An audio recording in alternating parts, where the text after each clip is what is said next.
Hello, welcome to the Glad to Be Human show. I am so excited to have a wonderful guest today, but before that, I'll do my theme song. So just take a little moment and take a breath.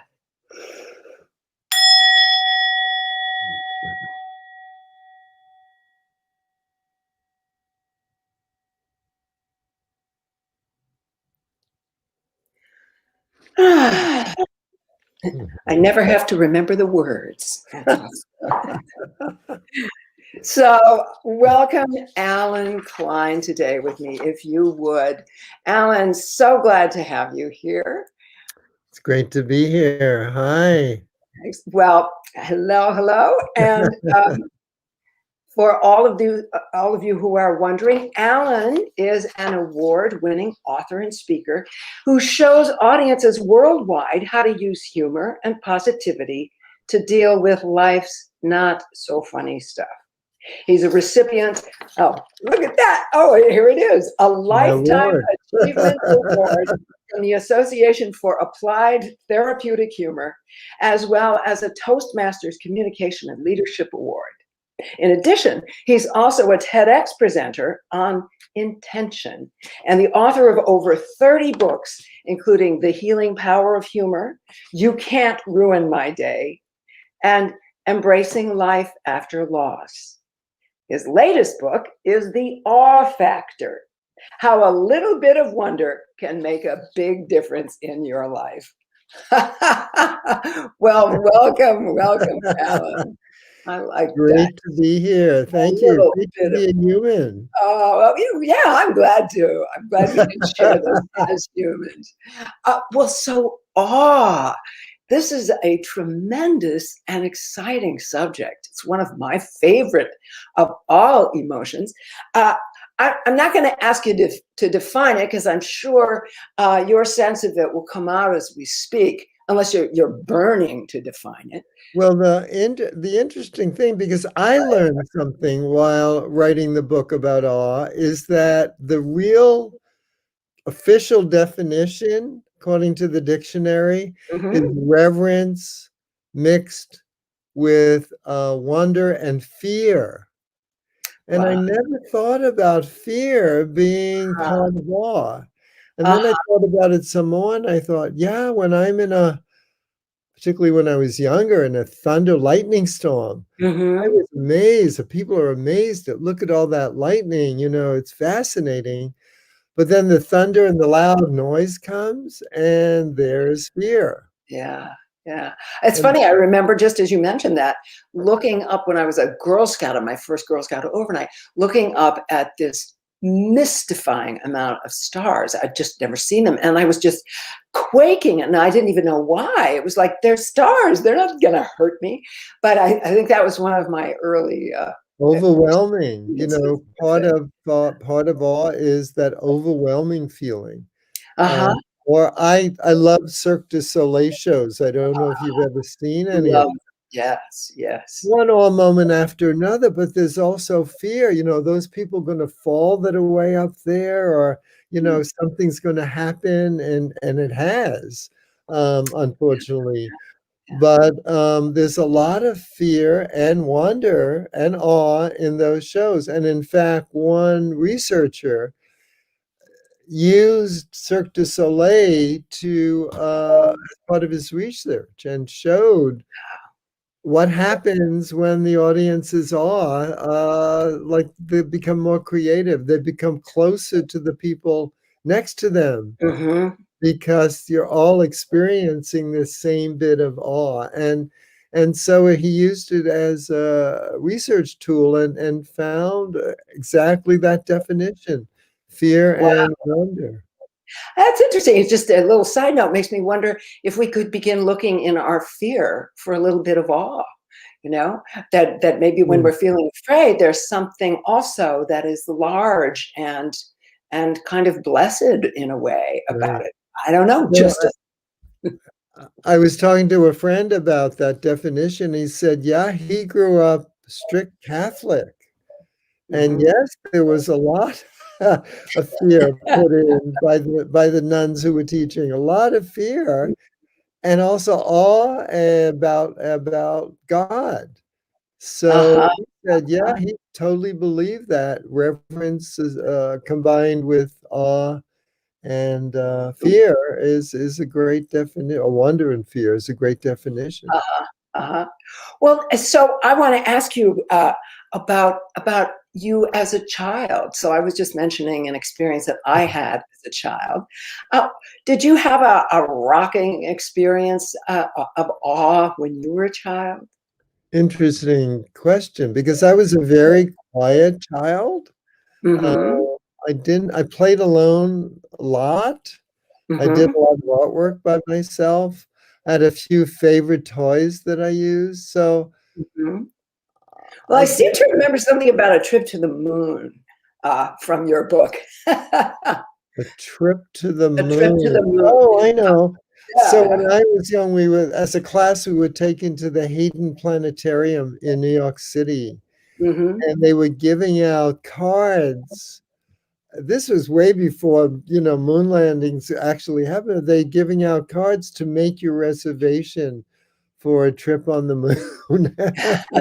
And of course, as a little kid, I was like awed. I have my ticket. Look, I have my ticket to Uh, go to the moon someday. And I still have that somewhere in the house. I uh, haven't found it, but I never gave it away. I know it's here somewhere. It's that probably is worth a fortune, right? I should put it on eBay. it actually may be usable in the next few years. You never know. I Ticket don't to the know, but it was, yeah, I'm sure looking back, I'm glad you brought that up. It was an awe experience that I can go to the moon someday. it's true. It's true.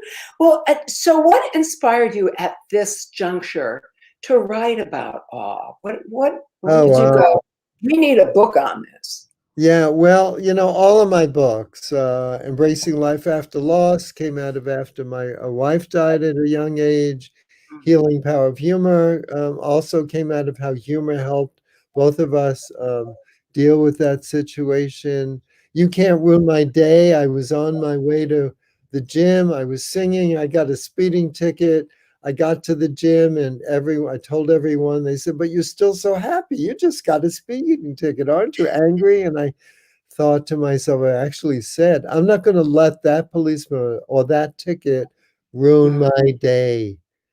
And I thought, how often do we let other people or other things ruin our day? And so that book, Mm.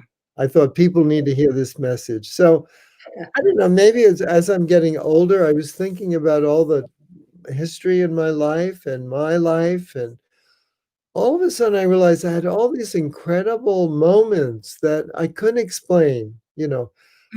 How did I wanted to get into Macy Day to march a Macy Day parade and how that happened. That was like an awe experience. How did that happen?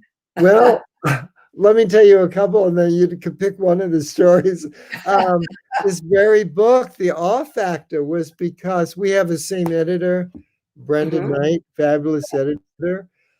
But I met her in an awe experience. I went to hear another speaker about publishing, about publicizing books, and I sat down at the end of the aisle, and a man had turned around to talk to these two women, and I overheard them say that they have a very successful publishing company, but they're starting a new division and they're looking for uplifting, motivational, inspirational books.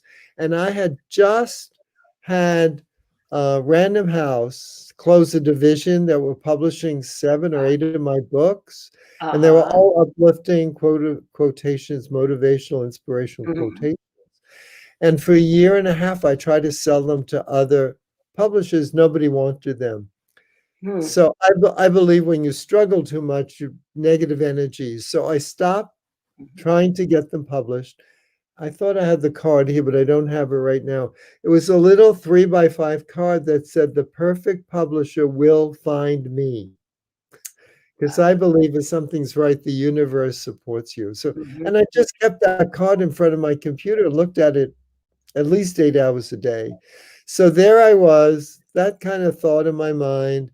And I overheard them say that they wanted looking for motivational, inspirational books. And I turned around and I said, I have 7 or 8 of them. They had sold 400,000 copies at Random House. Uh, And they said, here's our card, send us the books. And here's the first all moment, because there are two right here, story. uh-huh. I looked at their card, and their office was 3 blocks away from where I lived. So I took the 2 books to them. I didn't mail them. I took it to them, and they start publishing them. And then they got too big for their little office near my house. So they moved to a much bigger office. I was invited to the party. And this woman comes up to me and she said, I'm so glad you're one of our authors. She said, you don't know me. I own this company. And here's the second all moment. She said, but I've known you for years. And I look at her and I go, you've known me for years? And she said, yes. I used to live across the street from you, and I'd watch you walk your dog every single day for about 12 years, she said. Wow. And Wow. I mean, all, and this is, some people say, well, it's coincidence. And for me, it's like, it's kind of a how did this happen awe. Like so many things had to fit together that I came to this meeting. I could have sat anywhere in the room, that Uh-huh. this man next to me was turned around talking to these women. I could have not heard it. They could have been talking about something else. Um, the publisher living across the street and knowing me. Just so many things like had to come together at a moment in time. And for Wow. me, that's certainly can explain it all moments Mhm. that all of us have in our life and need to, I think, pay more attention to those. Boy, yeah. And I agree with you. I don't think that is, some people go like, what are the chances? Well, chance is not always the deal here. Yeah. It's a kind of Similarly, magnetic. I was in Yosemite walking up a mountain, Vernal Falls, I think it was, on one side, and there's a path on the other. This man is coming down. He says, Alan? And I didn't recognize him. He was an apprentice when I was a scenic designer. He was one of my apprentices, which was about 40 years before we met on top of that mountain. What are the chances? um, or the time I flew to Paris, took a nap, went out to get some air, turned the corner. There's a friend from San Francisco sipping coffee. He didn't know I was going to be in Paris. I didn't know he was going to be. And there he was. I mean, coincident, yes, but more than that, I think. All moments for me, at least. Yeah, absolutely. Well, when you say coincidence, it sounds very, it sounds random. But if you really think about coinciding, Uh, coincident, there's this co-creating thing that happens. right, right, And right. one of the things that I've found, and please, folks, if you're interested in the power of intention, I highly recommend Alan's TEDx talk Yeah, about thank you. intention.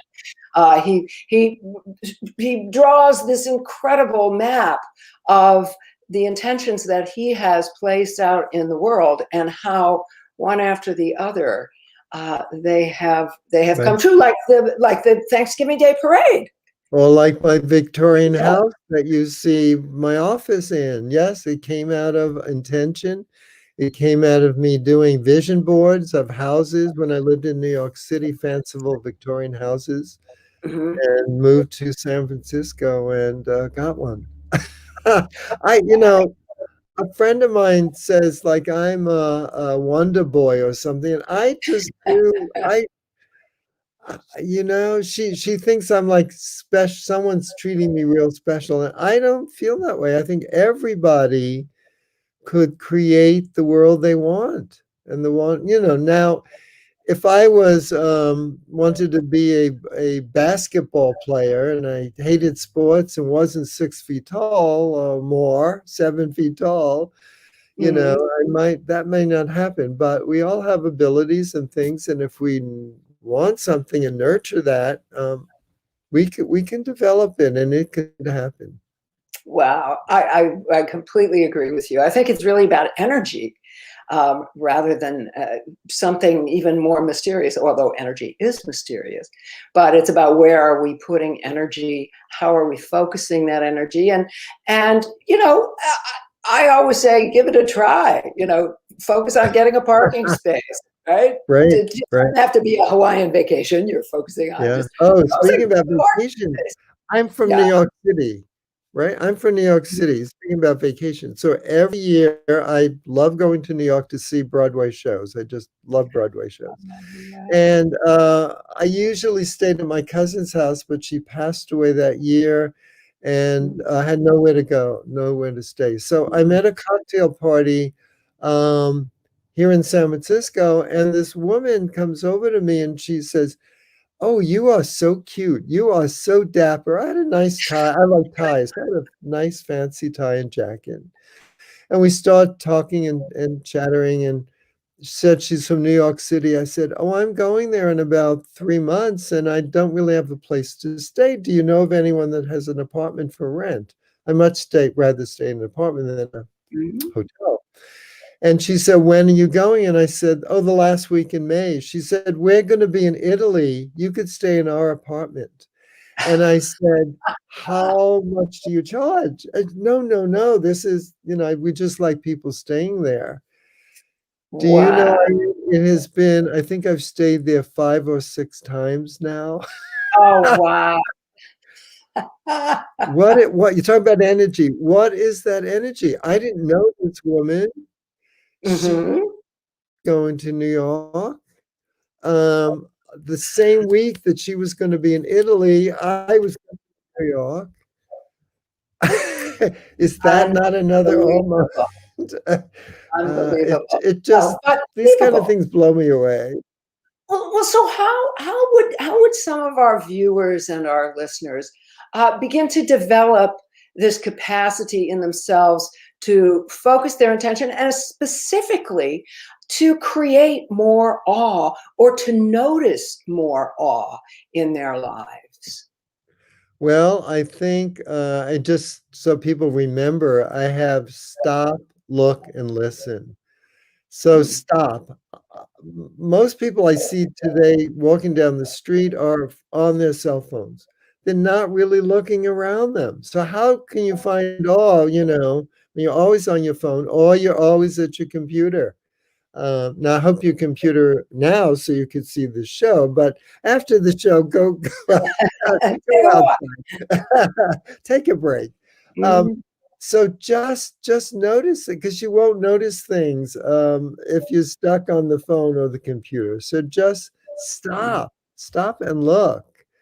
One of my most memorable experiences was at a retreat.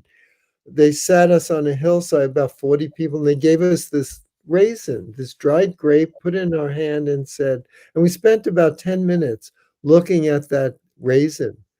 And they made us realize that every raisin they had given out is different. There's not one raisin that's exactly the same.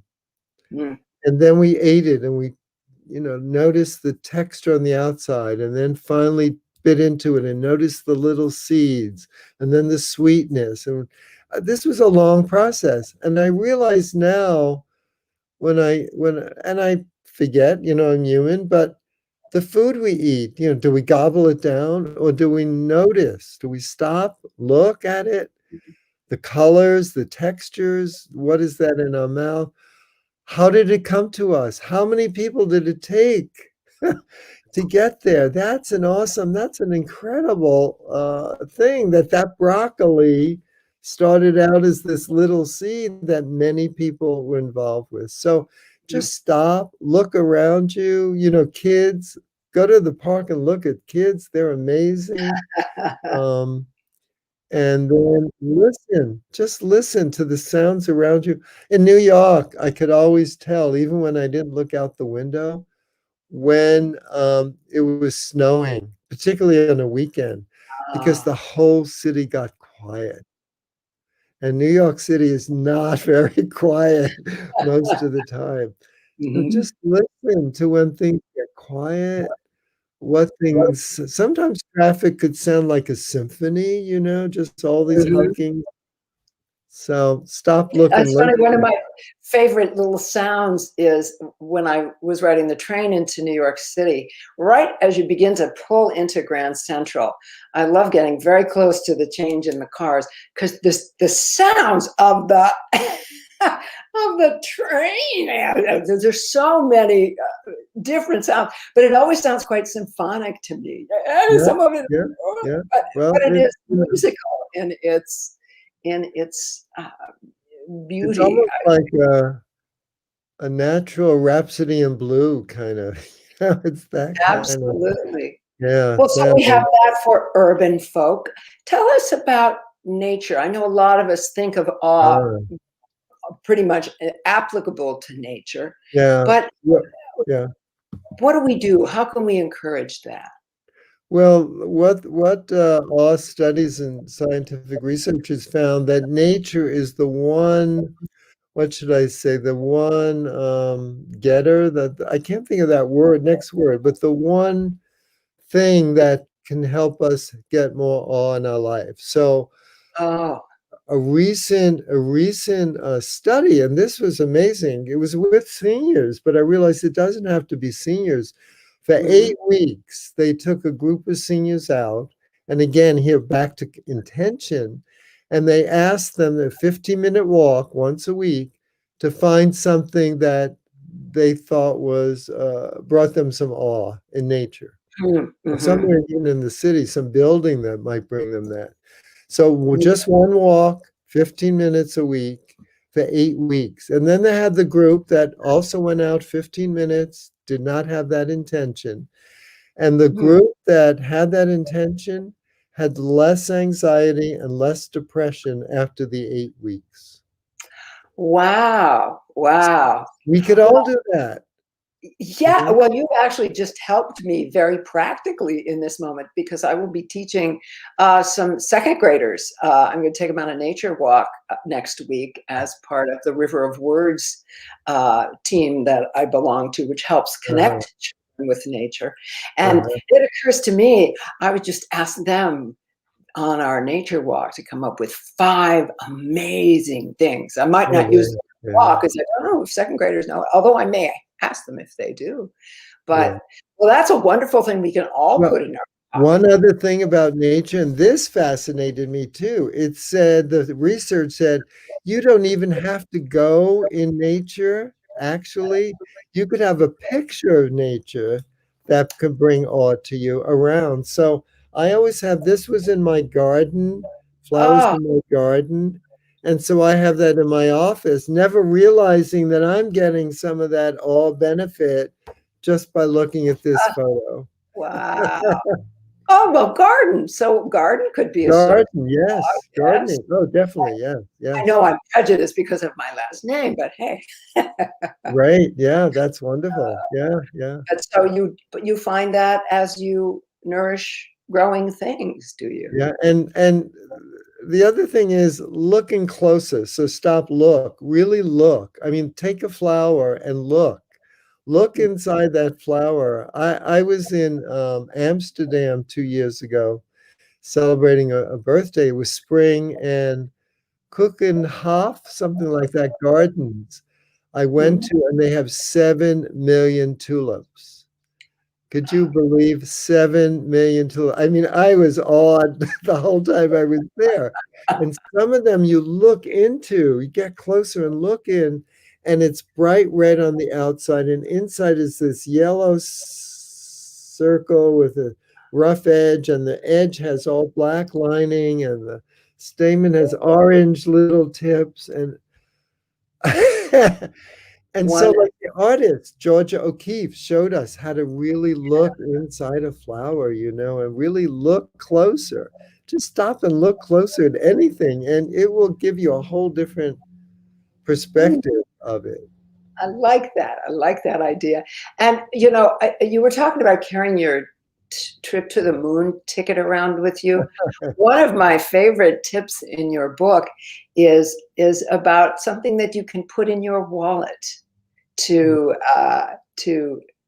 remind you from time to time to look for awe. Will you share that? Is it now? I have several pictures, so I don't remember what's in the book. Oh, But I this have a wasn't a picture picture. with my This was daughter when a she had letter, pie in her a face. letter on a Is card. that it? Yeah, I'm sorry?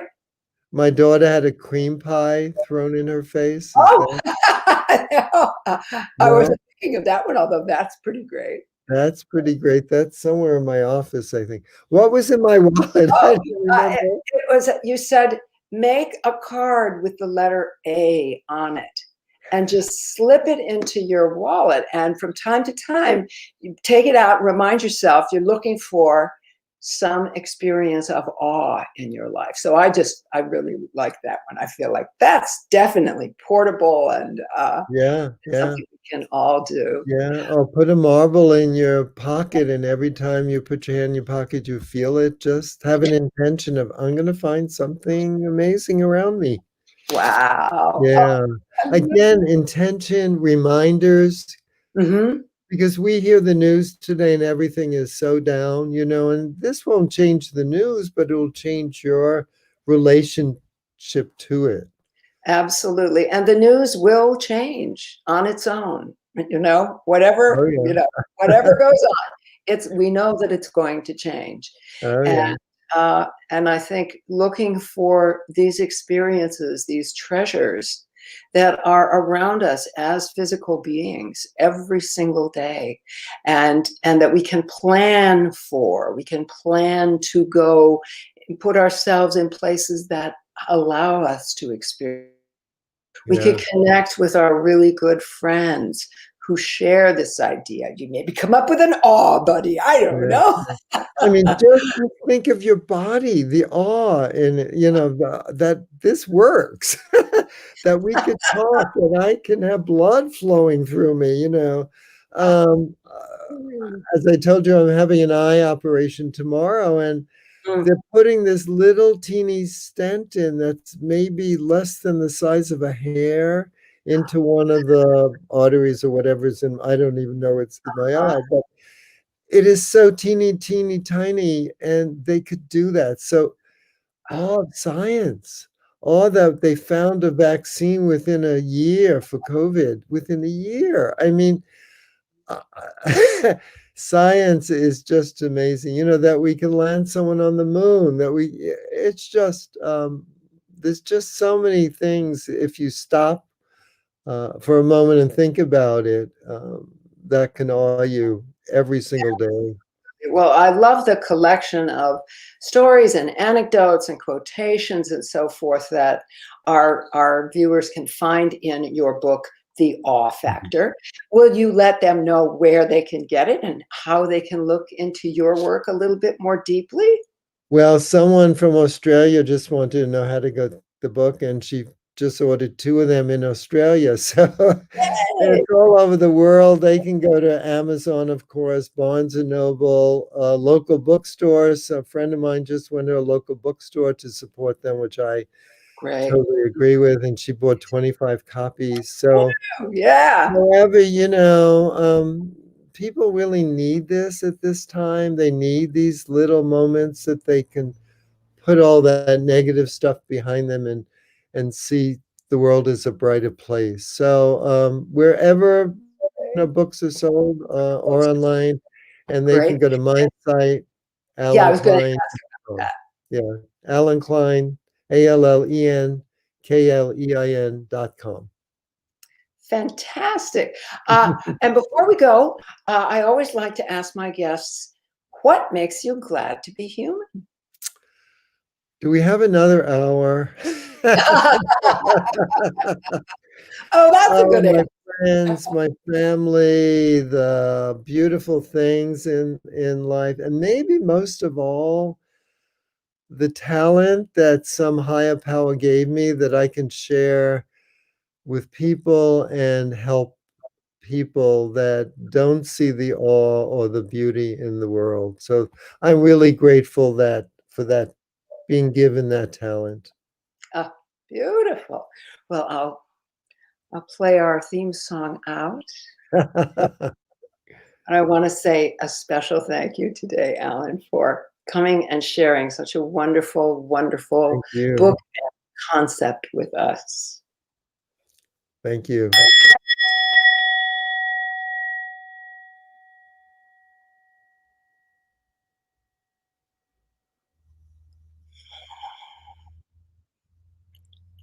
Thanks.